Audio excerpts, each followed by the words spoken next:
Everybody talks about microvias, vias, blind and buried vias, and all that stuff, but nobody ever shows you how to set the constraints and rules to make sure that they're made correctly and that they're manufacturable. So in this video, I'll show you how to check for some of your most common rules when it comes to vias in high density interconnect PCBs, and also to make sure they're manufacturable, that they can be fabricated by your fabricator. All right, watch this video and learn how engineers set this up in Allegro X. By the way, I'm Kirsch Mackey, an electrical and electronics engineer, and I help you take theory and make it practical in your design tools. So here is a design that is very high density interconnect PCB. And this is the NVIDIA AGX Orin 64 gigabyte carrier board.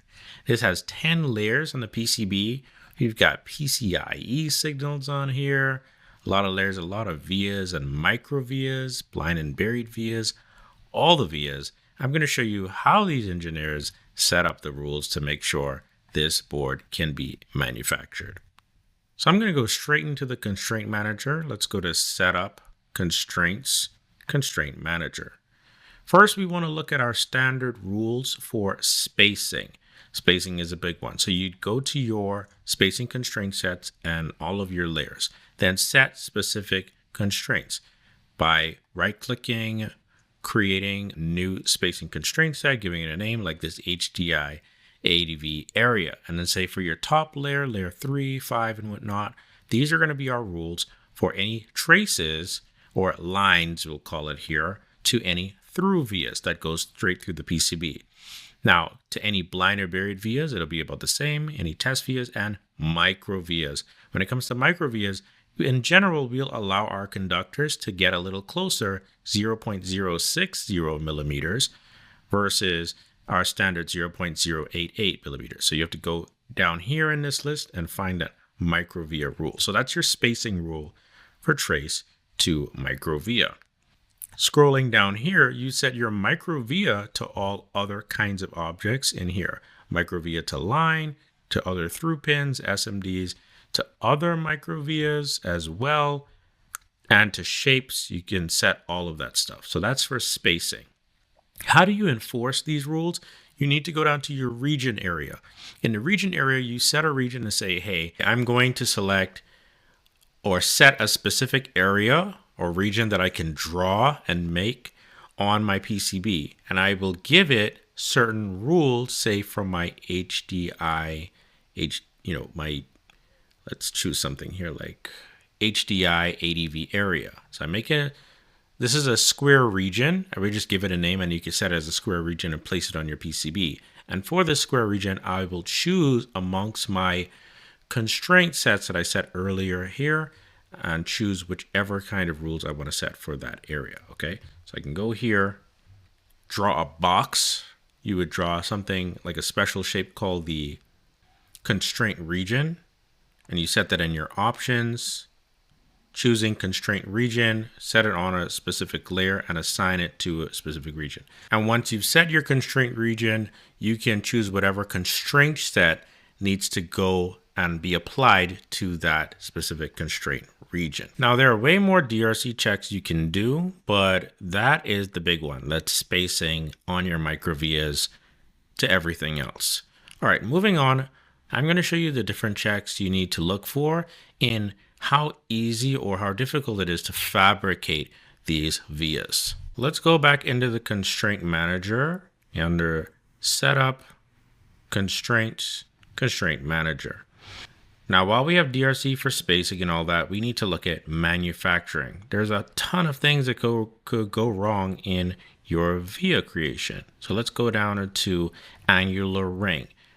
Here we've got annular ring for your vias. You'd create a spacing, a constraint set for fabrication in general.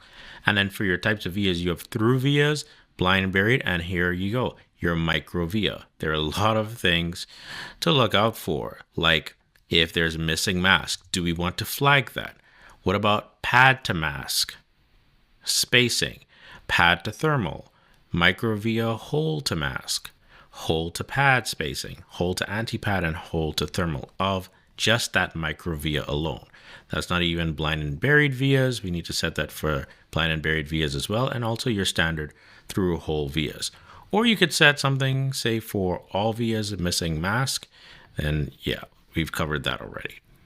The next thing is holes in general. So for your aspect ratio for your via is extremely important. You need to make sure your aspect ratio for your via makes sense so that it could even be fabricated in the first place. If your via is too wide or too narrow compared to your thickness of your dielectric, usually too narrow, then that creates a problem. It's not easy to fabricate that via. So you'd set your percentage for aspect ratio for your microvias and vias in general. You also skip vias. Now, we've talked about the width and the shape of the vias, the microvias, but what about stacking vias on top of each other? So let's look at your maximum stacked microvia.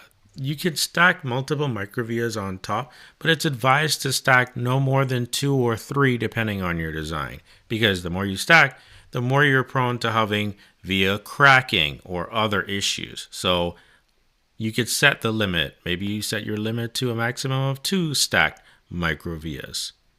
And also microvias that are stacked on a core via. What about alignment between the microvias? All of that set in your design for manufacturing settings. Let's go down to copper spacing. There is standard spacing that you'd put in your design rules, yes, but your PCB fabricator may have their own specific rules that you need customized to them. So going down into copper spacing, you may need to have your vias such a way where your micro pad or your microvia pad to a trace or to a shape or to a pin needs to adhere to specific manufacturing rules and capabilities. So if I were to click and make a new C set and click OK, then I could set my rules for your my vias to all pads, my microvia pad to all other vias, my microvias to blind and bury via pads. It gets very detailed and specific. Your manufacturer may also have rules for where if you have too many vias close to each other, like too many microvias in particular, then you could start starving resin. Like if there's resin starving or cracking that happens because your vias are too close, that can become a problem too. So you can limit how many vias are in a specific area. You need to watch out for that. Voila. Now that's probably a lot if you're new to high density interconnect PCBs. I bet you didn't imagine how many problems you could run into with blind, buried, and microvias alone.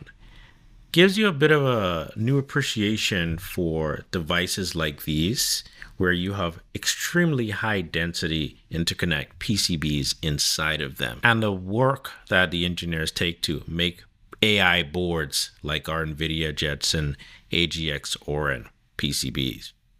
Should you go down the rabbit hole of designing your own HDI printed circuit boards, you know where to come and to find your information on how to do that in Allegro X. Thanks for watching this video, and I'll see you in the next one.